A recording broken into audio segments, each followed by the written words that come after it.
Continuamos con ustedes compartiendo cosas muy importantes, sobre todo algunas que es mejor prevenir que curar. Y ahora que estamos con todo este tema del triste terremoto ocurrido en Ecuador, que se están moviendo mucho la tierra, que las inundaciones, etcétera, etcétera, pues hemos venido gratamente acompañados desde el lunes por la Cruz Roja Colombiana, que nos viene ayudando. Si te acuerdas, nos enseñaron a hacer ¿cómo se llaman? Los primeros auxilios, el kit de primeros auxilios. Ya hemos venido hablando de prevención, de qué hacer antes, de cómo prepararnos con el kit de emergencias. Eso fue el lunes. Ayer estuvimos hablando de qué hacer durante el movimiento telúrico o cualquier catástrofe natural. Y hoy es importantísimo también que tengamos en cuenta los consejos para el después, de cómo actuar ante una eventualidad como esta. Sí, así es. Por eso hoy nos acompañan Juan Carlos Rocha, que ayer tuvimos la oportunidad de que nos estuvo explicando qué hacer en los momentos en que hay un movimiento telúrico, y también Campo Elías Benavides, que es voluntario socorrismo de la Cruz Roja. Los dos bienvenidos una vez más. Gracias. Y Juan, entonces, parte 2 de lo que comenzamos ayer. Gracias, bienvenidos, buenos días. Como les decíamos ayer, nosotros estábamos en el durante, ya nos protegimos. Ha pasado el movimiento telúrico. Luego de que ha pasado el movimiento telúrico, verifiquemos las condiciones en que quedó nuestra instalación, nuestra vivienda, nuestra oficina. Pasado eso, acordemos que ayer decíamos que lo importante es saber dónde quedan las llaves de gas, las llaves de luz, bajar los tacos, para poder hacer el bloqueo de esos servicios que en un momento dado podrían afectarnos por el movimiento telúrico. Si hay necesidad de evacuar, porque las condiciones del edificio no me dejan permanecer en el sitio, pues yo evacúo, como lo decíamos ayer, si estamos en pisos altos, usando la escalera, tomándonos constantemente de la baranda, y si hay réplicas, pues nos vamos sentando en el escalón donde nos aplique la réplica. Pero ¿qué pasa si tengo una persona que quedó lesionada después del evento? Entonces, Campo Elías nos va a contar qué debemos hacer cuando se nos presenta un lesionado. Muy bien. A ver, Campo Elías.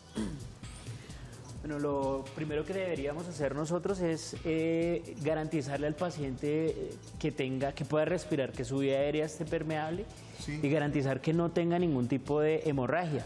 Entonces nosotros lo primero que podemos hacer es, dependiendo de la situación, aproximarnos al paciente y verificar si el paciente está respirando. En este caso, vamos a liberar el cinturón y verificamos la respiración del paciente, por lo menos de 5 a 10 segundos más o menos. Con la mano sobre el ombligo. Podría ser la mano sobre el abdomen. No se recomienda que aproximemos mucho la oreja al paciente, porque el paciente puede reaccionar y al levantarse nos puede generar algún tipo de lesión. Entonces podemos observarlo ahí. Entonces contamos hasta 10, verificamos que nuestro paciente respira en este caso, y entonces lo segundo que haríamos sería observar si el paciente no refiere ninguna hemorragia complicada que nosotros podamos en este momento tratar. Si estamos en un sismo, como lo han venido hablando, no habría un organismo que nos pudiera atender en ese momento, porque normalmente en un sismo todos los organismos de respuesta colapsan. Claro, total, es lógico. Entonces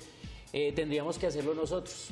Entonces, si en este caso nosotros tuviéramos que, si el paciente o la persona lesionada en este caso no estuviera respirando, nosotros inmediatamente empezamos a hacer RCP, que pues es un tema bien interesante para que lo practiquemos no solamente en el sismo, sino en cualquier momento en donde nos agarre pues el paciente que no respira.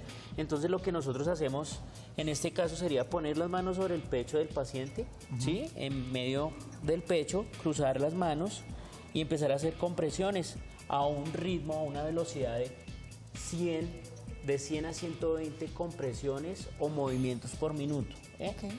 Las compresiones tienen que ser a una profundidad de 5 a 6 centímetros en un adulto. Correcto. Si no lo hacemos, no lo hacemos. Obviamente, pero son 100 a 120 por minuto. Por minuto.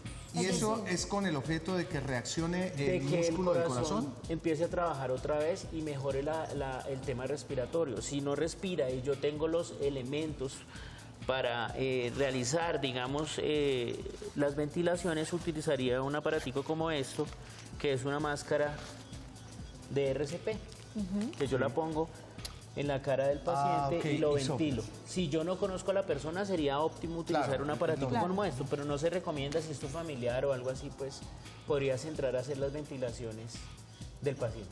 Entonces las presiones serían más rápido de lo que uno se imagina, vendrían siendo 2 por segundo prácticamente. Más o menos son 2 por segundo. Sí, y sobre todo insistir muchísimo de que la presión es más o menos 5 centímetros. 5 centímetros. O sea, que sientas tú que realmente la mano entra dentro del cuerpo. A medida que tú vas haciendo las compresiones, lo que pasa es que si te vas cansando no van a tener la misma efectividad que tienen cuando empiezas. Entonces siempre se recomienda que haya otra persona que te pueda estar reemplazando por lo menos cada 2 minutos para que no te vayas a cansar. Porque antes de este procedimiento hay que verificar de pronto que no haya alguna ruptura, algún quiebre de costillas, porque podríamos con esta presión estar lesionando más a la persona. Digamos que podemos lastimar al paciente. Si el paciente llega a tener una lesión pero no está respirando, a nosotros lo que nos importa realmente es que el paciente respire. Claro. Si el paciente respira, es un paciente que se puede recuperar mucho más fácil. Dijiste algo muy importante, que es el tiempo, digamos, de la forma de tratar de que la persona vuelva a respirar.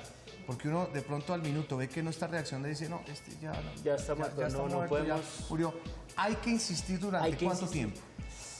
Normalmente, si estuviéramos hablando de un escenario controlado, en donde puede llegar una ambulancia y todo el tema, podemos hablar de lo que se tarde en llegar la ambulancia y cuando llegue el personal especializado en salud, lo seguimos haciendo. Sí, ¿sin pausas? Sin pausas. Por eso es importante que haya otra persona que le colabore a uno.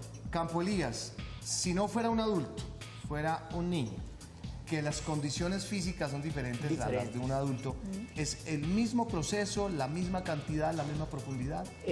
La profundidad sería 5 centímetros, hasta 5 centímetros en un niño, y se haría solamente con una mano.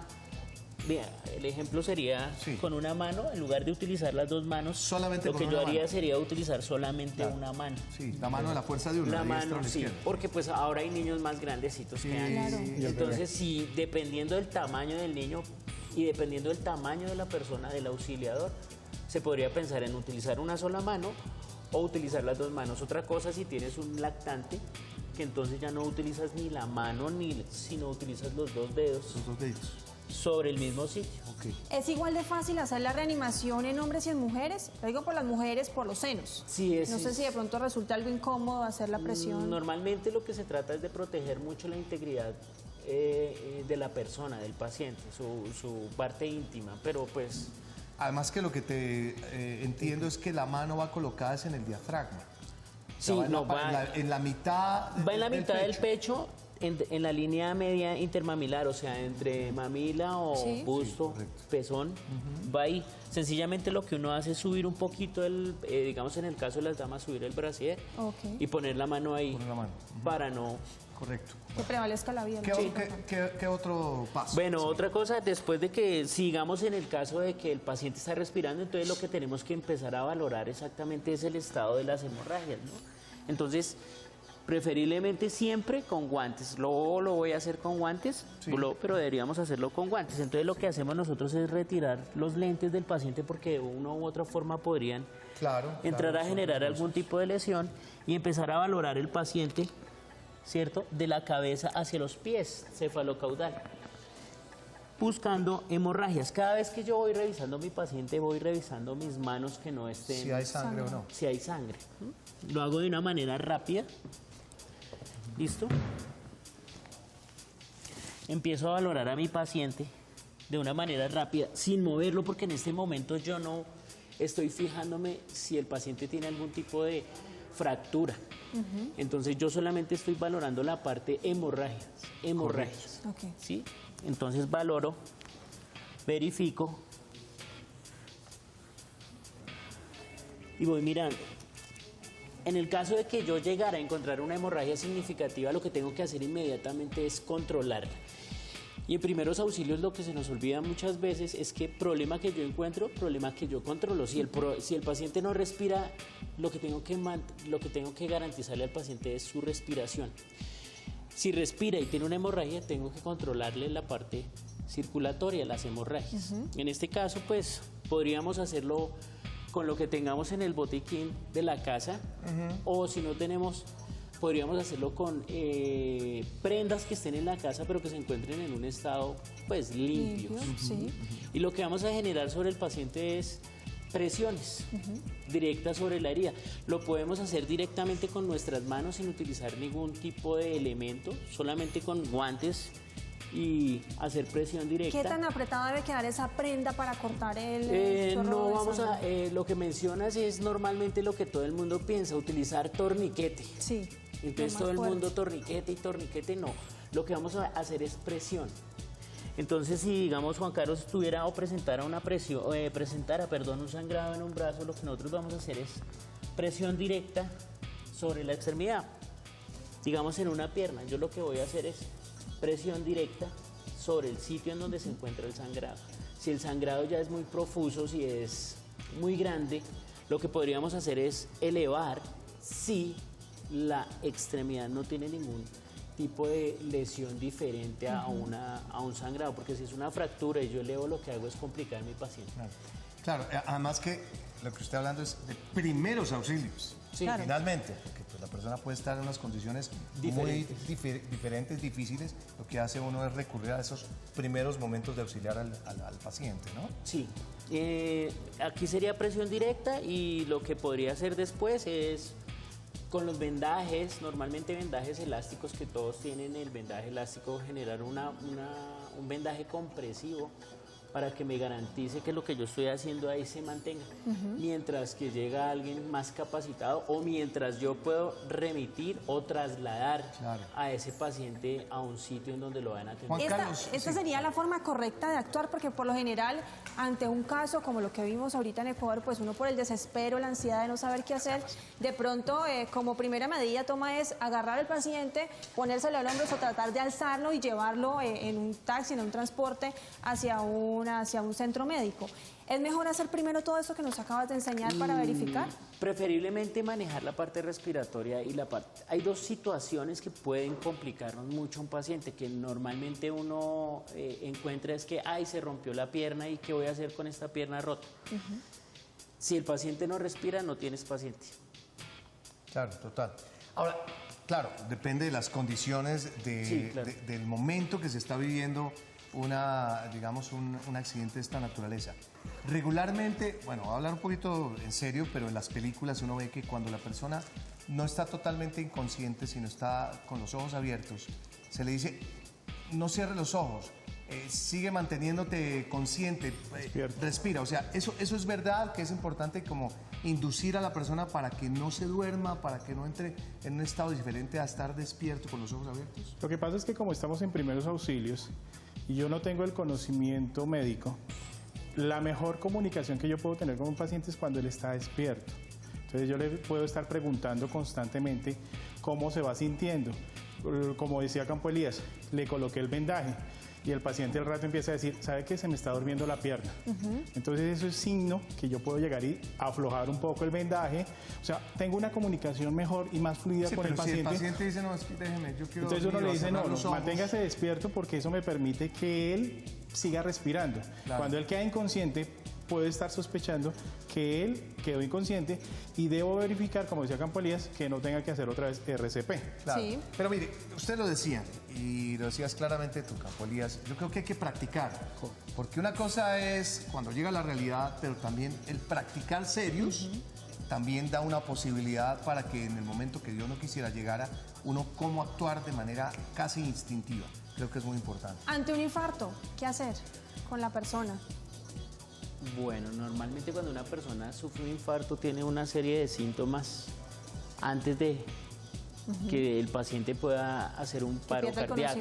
Entonces, lo primero que tienen que estar alerta es a los signos y a los síntomas que presenta la persona. Entonces, le va a decir, por ejemplo, tengo un fuerte dolor en el pecho que me refiere al cuello, al brazo, a la espalda, o no puedo respirar rápidamente, estoy sudoroso, siento mareo. Entonces es estar primero alerta a los signos y a los síntomas para después tomar una decisión. Normalmente hacemos RCP en una persona cuando sufre un ataque cardíaco, cuando ya está en el suelo, inconsciente. Pero sin ante esos respiración. momentos previos, ¿qué hacer? Tratar de calmarla, darle agua. Normalmente sentarlo y ayudar a que esta persona respire de una forma más tranquila. ¿Qué es lo bueno, que muy bien. podemos hacer? Querido Juan Carlos Campolías, gracias como siempre por esta información, por esta lección rápida. Yo estoy muy juicioso con la aplicación de ustedes. Yo quiero invitar a que la gente la tenga de manera gratuita en sus celulares porque uno nunca sabe, ¿no? Es muy, pero muy importante mantener este tipo de información que pues, está al alcance hoy en día de la tecnología. Campo, lo quiero felicitar y en nombre también del programa de la Cruz Roja Colombiana, él no lo ha dicho, pero él fue uno de los voluntarios que acaba de llegar de Ecuador. Estuvo más de una semana en uno de los sitios más difíciles, del cual el aplauso es muy merecido porque estuvo ayudando a nuestros hermanos ecuatorianos sin entrar en detalles, pero yo sé que no es fácil. Y bueno, como siempre, dejando a Colombia y la Cruz Roja muy en alto. Esperamos vernos prontamente.